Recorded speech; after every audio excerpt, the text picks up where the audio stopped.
What's up, everybody? Welcome to the Game of the Week show, episode number 10. I'm your host, Matt Southwell, and joining me on my left today is the ever-present Dan Gilbert. Everyone? So you well? How's that week off going for you? Yes, going well. Well, it's not even a full week, is it? Well, 3 days. 3. But yeah, shattered from football, but... Okay, well, there. Just try and power through this episode. Of course. Normally, Ashley would be joining us, but unfortunately he's had to go to London on business. Apparently that job is more important than this one. I'm not very happy. Priorities, that's all I can say. This should be the number one priority. This is the one that's making him all the money. Yeah. Yeah, well, something like that. But anyway, very quickly, let you know what the Game of the Week show is. It is normally 3 friends sitting around this table every Monday to discuss the latest news stories in the video game industry.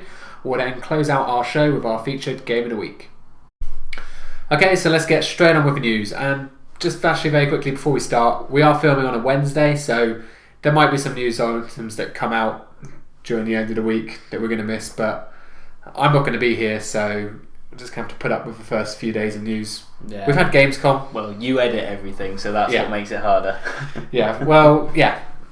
It's Gamescom, so there's still plenty of stuff to talk about. And number 1 this week, the Rise of Tomb Raider has been announced as an Xbox exclusive. This was announced during Microsoft's press conference at Gamescom. It came as a bit of a surprise, Dan. A lot of people, the internet, went angry at this. What was your first opinion? Well, I only read that today because I've been living in a bubble. Yeah. It feels like for the last few days. And yeah, it's surprising because Tomb Raider's always been something that's been available on anything. Well, yeah. Originally it was PlayStation. Yeah. That's basically where everyone's getting all angry about. It's like, oh, she was a PlayStation game. You know, that's where all her fans were. This is a betrayal by Square Enix. Yada, yada, yada, yada. There's 2 ways to look at this, from my point of view. You can tell me which one's right.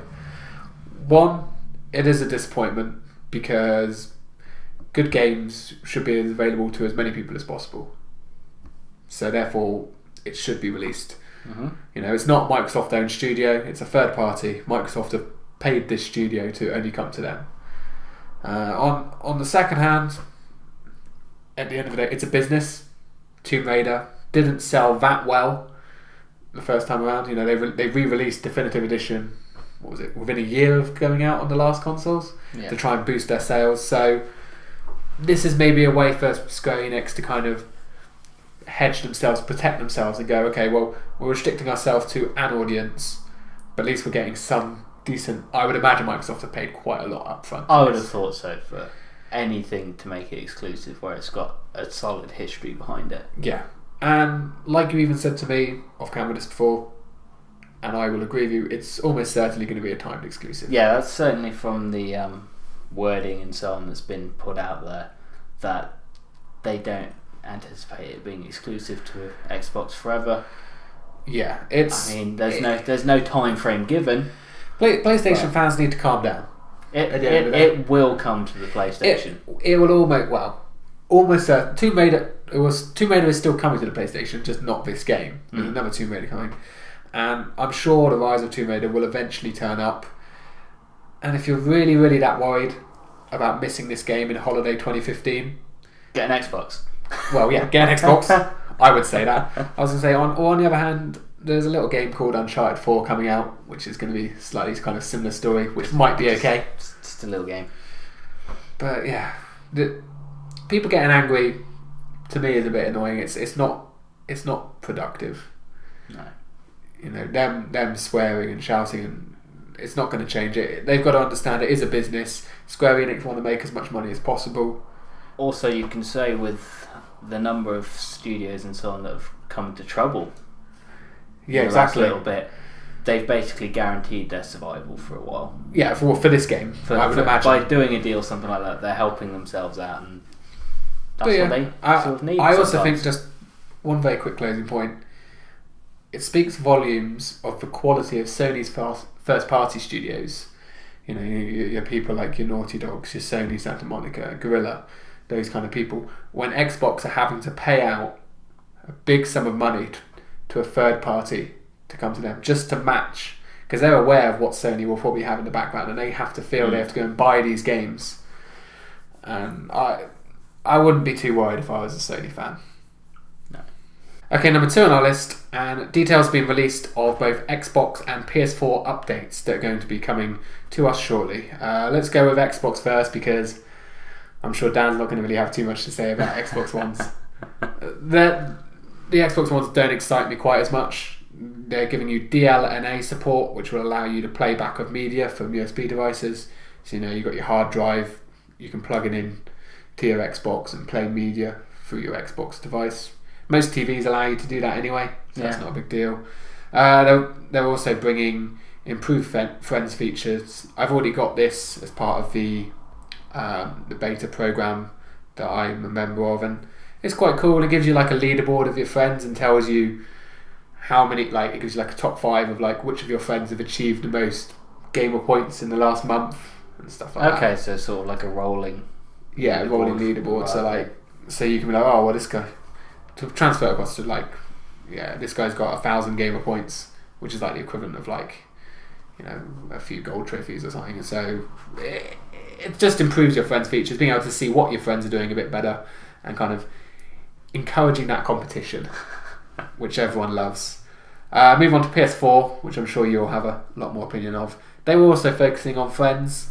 A feature allowed that they actually talked about way back when the PlayStation was first announced, of allowing your friends to jump into your game, either co-op or versus, even if that friend doesn't own the game, and also letting your friend kind of help you out in the game, which is the feature I'm most excited for. I was going to say, when I read this, I thought it was really good in the sense of like just being able to, one person needs to own that game, and then you can just party chat with someone like, do you want to jump in on this? Yeah. And just be like, yeah, sure. And then you can switch into co-op mode, or be like, I'm really stuck on this. I know you completed this game. Can you get me past this bit? Yeah. And then just like they take control through their own PS4 basically, and then hand back to you. Yeah, I really like that because it's just bringing more back to the kind of the couch. Yeah, they're calling it a virtual couch basically. Yeah, well, like if you had friends, if you and your friend wanted to play a game together, you'd come round the house. You only needed one copy of the game then. Yeah. If you wanted a friend to help you out, you just hand them your controller and be like, do this bit for me. I think it's a really good feature. I do vaguely remember this feature being showcased when the PlayStation first came out. I don't know if you remember. I can't say that I picked up on it. I vaguely remember something, but it's good that it's finally coming. I'm excited for it, especially that the friend helping you out. I'm going to find someone to do that last Watch Dogs trophy for me because I cannot do it. I don't care if I lose a sense of achievement. I need that trophy. One thing I'd like to know more of is, are they capping it in any way? Yeah, is it going to be either like a time-based thing, or you can only bring in one person, like for the co-op stuff? It's like, for example, Assassin's Creed Unity is coming up. Yeah. Does that mean if this is implemented, only one person needs to own that game to have up to 4 people in co-op mode, or would you only be able to bring one person in? That'll be interesting as well. And I suppose the other thing is, how will it work? Will it work the same way for, like you said, Unity is like very much an online co-op? Yeah. Or is it going to be reserved for the ones that are basically designed to be on like a couch co-op, but then they're just giving you the feature for that player to help you from another couch, as it were? Yeah. But we'll see. They all sound good, so I'm excited for them. Yeah, for sure. Okay, so number 3 on our list, and Destiny, which I'm pretty sure everyone's heard of, has broken pre-order records. It's been the most pre-ordered new IP game ever. Impressed by that? I think if it came from a completely random studio, I think that number and so on might be more impressive. I mean, it's coming from Bungie. Yeah. Well known for doing like the first few Halo games up until handover for Halo 4. So maybe it's their track record that's kind of helped that. Oh, for sure it is. Yeah, it's a new IP by name only, and yes, it is a new product. But it would be like The Last of Us was a new IP, and I'm sure it sold really well. But Naughty Dog's name helped it sell really well because they already had the track record of Uncharted, and the same thing's here. I mean, it's still the best-selling or the best pre-ordered game ever. There's been some bad press actually. I don't know if you've seen these. Again, bubble. Yeah, bubble. Well, there's been pre-orders have been cancelled because retailers have been taking pre-orders for limited editions. I have seen something about Normally, that, limited editions aren't that limited, but in this case, they actually were limited. So too many people have bought the limited edition, and they've had to turn around and go, "No, sorry, we've sold too many," which I found quite funny because it's obviously like someone at Bungie or Activision must have said to GameStop or whatever, whoever it was, right, you can only sell X number of these, and someone at GameStop's gone, I'm going to choose to not listen to that and just sell as many as I want, and then all of a sudden they've realised they've sold too many. When they've done the stock take, they're going, this is too many. Hang on. Yeah.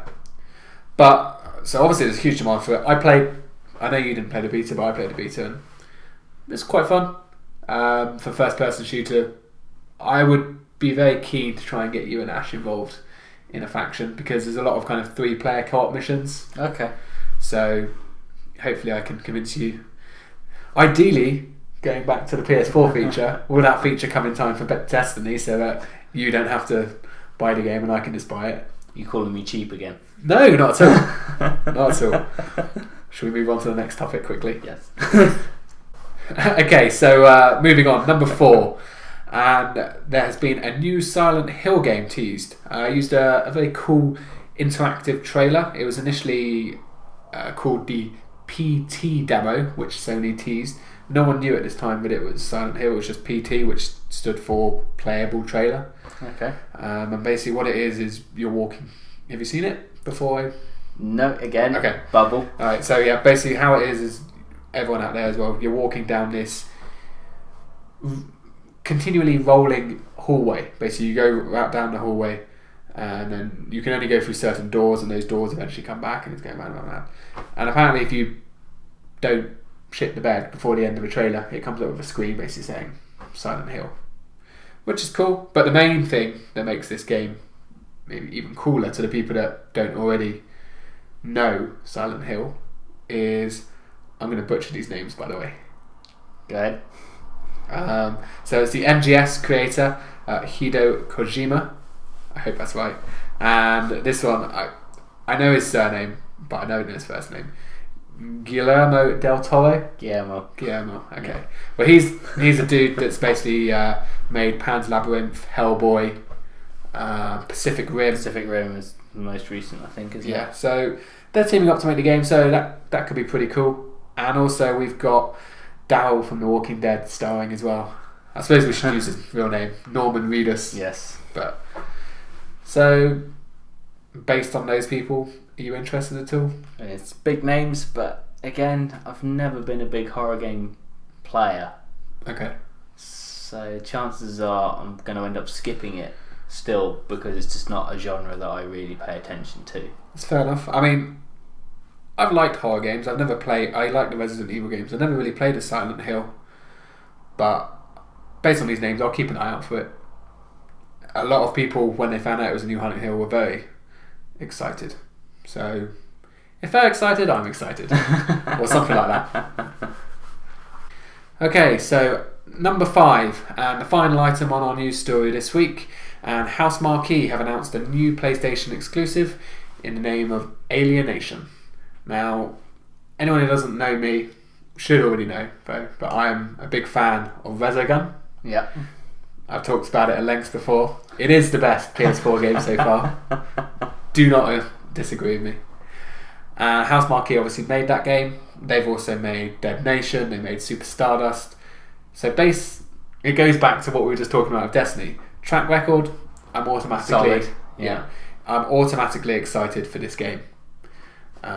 You've had a quick look at it. What was your first impression? Well, reading through what it's about and so on, it pretty much strikes me as a successor to Dead Nation, pretty much in gameplay and everything. Like, obviously, they're changing it from zombie apocalypse to alien invasion.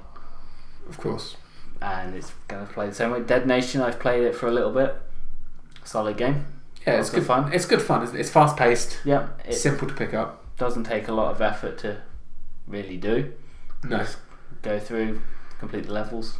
Yeah, they're good fun. They're based all of it's another good pick up and play. Yeah. All of those games are basically, for anyone that doesn't know, well, firstly you should know, but if you don't know, they're all effectively twin stick shooters, aren't they?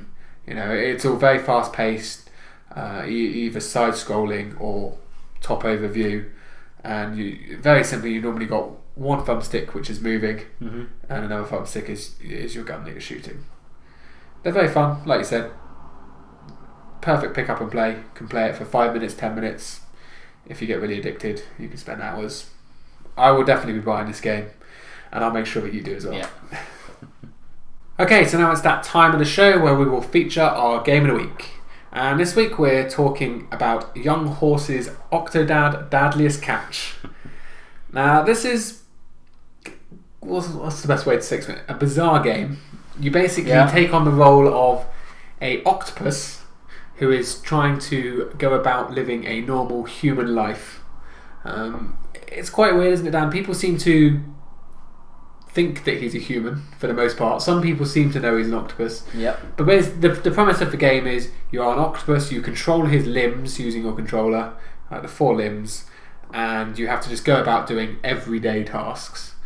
And you can play single player, you control all 4 limbs, or you do co-op, which we did earlier, and you control either 1 or 2 limbs, either fixed or you 3. can have. We even had 3 at one or 3, point. yeah. And you can have it as like what we did. We did it as a roulette mode, which basically meant it was ever-changing. Ever-changing limbs, so added to the fun and the craziness. So very quickly, what was your first impression of the game, Dan?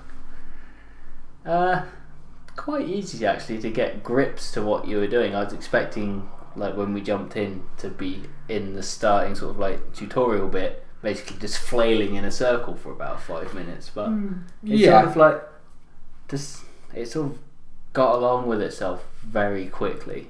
I found it's just a lot smoother then. Maybe we're just that good at video games. It could be. just to clarify, we are actually going to put up a let's play of this in the next day or two, so make sure you do check that out. But I'm just going to kind of backtrack on you a little bit before people hammer you down. Yes, we were easy, but we were still flailing around quite a bit. Yeah, but we weren't exactly gracious. We were knocking items everywhere. Stuff was going everywhere. In all fairness, part of that was on purpose. Not for me. I was just trying to control it. It's a very simple game. Yeah, that is, you know, the artwork I thought is it's simple, but it works perfectly for the game. Yeah, it's got that simple cartoony sort of look. It doesn't try and look realistic at all. No, and I think that. I mean, obviously, how octopus pretending to be a human is not going to get realism, but to set the premise, your tutorial is you're introduced as the octopus or the Octodad, and you are in the back of the church getting your tuxedo on, ready for the wedding. Yeah.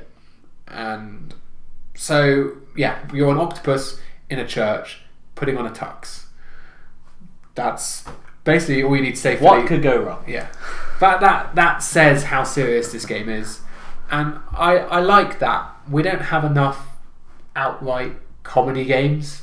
No. It's a very small genre. The only game I can think of that I've outright laughed at before this was South Park: The Stick of Truth, which was obviously going to be a comedy game because it was basically just an episode of South Park. Yeah, it's just written to be that, wasn't it? But I really like seeing these comedy games, and I would hope that maybe we would see more in the future. Not necessarily always this way, but just more adventurous going forward. Now, what did you think of the controls themselves, like how they worked? Did you feel they were responsive? Because I felt they were personally okay, but I've read a lot of people online say that the mechanics of the game are fundamentally broken. but I thought that was maybe a bit harsh. I was saying, getting him to walk was fairly easy. Yeah. For the most part. The arms were a little bit tougher. That's where you get your real flailing in and so on like that. So one thing that maybe it's because we didn't pay attention to find out how, it would have been better if we could find a way to turn the camera to see what we were doing. Yeah, there was a couple of points where we were like, want to go that way but can't really see what's there. Yeah, the stuff was behind. The camera's very much on your shoulders, isn't it? So you can see in front of you, but as soon as something's off to the side or behind you, you couldn't move. And normally, obviously, you would have like the pan camera, wouldn't you, where you could just flick that right thumbstick. But rather than spinning around the camera, it just flails swings an his arm. tentacle. Yeah. But that would be one thing that I did think was a little bit unbalanced. The legs, like you said, they're just L2 and R2.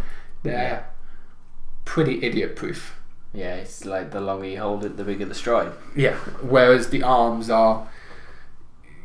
You would think the left arm would be the left thumbstick and the right arm would be the right thumbstick, but no. No, it's up and down on one and... left and right on the other. Which, it's a bit confusing, but I would assume that's kind of part of its beauty, simplicity, charm. That's the word I was looking for. Thank you. Well, thank you for putting that in before me just saying random words that don't mean anything. Now, I picked this up in the current PSN's must be summer sale, and it's only £5 at the moment on the PSN, which it's about half. That's about half price. It's normally £12.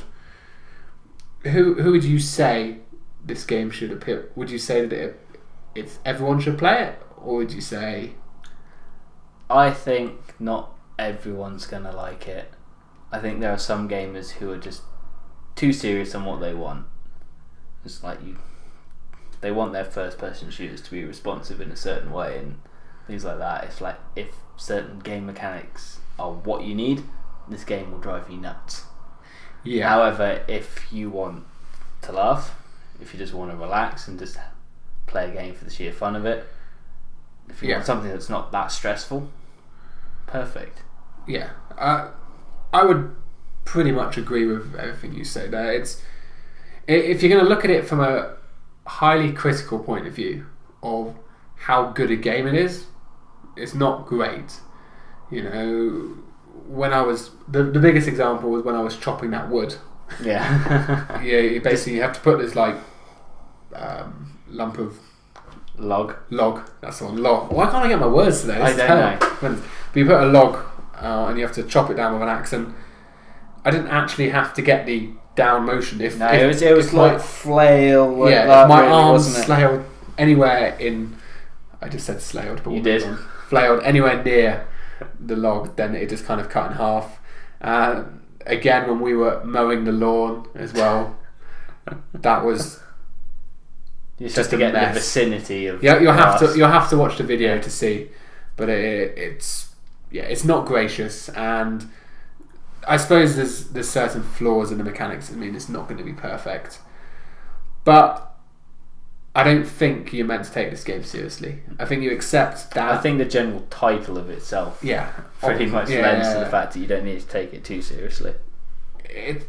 I don't think I would play too much of it. It's fun to do, like kind of for like a commentary because it's good fun and it's enjoyable. Would I just, and it's fun in the co-op, would I just sit at home and play it on my own for an hour? Probably not, if I'm being honest. I also think that the price it is now is probably the right sort of price for it, a £5. I'm glad I didn't pay the £12 for it. Not because it's bad, but just when I look at something like Resogun, that I believe was also £12, how much more depth there is. Sorry, I keep bringing that game up all the time. But how much more depth there was to that game in comparison to this game. I mean, there might be a lot more, but it basically just seems like you have to do everyday tasks. Yeah. We left our video going to a grocery store. It's like it's boring tasks. They're just funny because you're an octopus. But I mean, like we are only at the start of that game. It might progress to something more. We should clarify. This is very much a first impressions review. We literally have played 20 minutes of this game.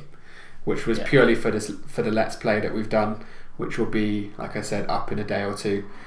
So take what we say with a pinch of salt, but just don't go in expecting an incredible game. Just go in expecting a fun game and having a fun time, and then you will. Yeah, I agree with you that it's probably best as a co-op. Definitely.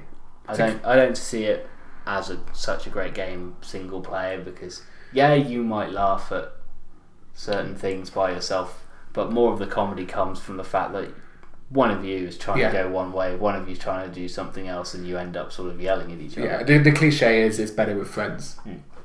Okay guys, so there is our opinions on Octodad Dadliest Catch. If you want a bit of fun, for £5 I don't think you can go too wrong, but do make sure you play it as a co-op game. That's where the most fun is. If you've liked what we've talked about this week regarding Octodad or any of the news stories, then please do like this video, subscribe to our channel. If you want to talk about anything that we've talked about in the video game industry, do leave a comment down below. It can be Octodad, it can be Tomb Raider, it can be something completely different. But anyway, we will respond to you. For now, Dan. Cheers, mate. Thank you for your time. And for everyone out there, we will see you next Monday.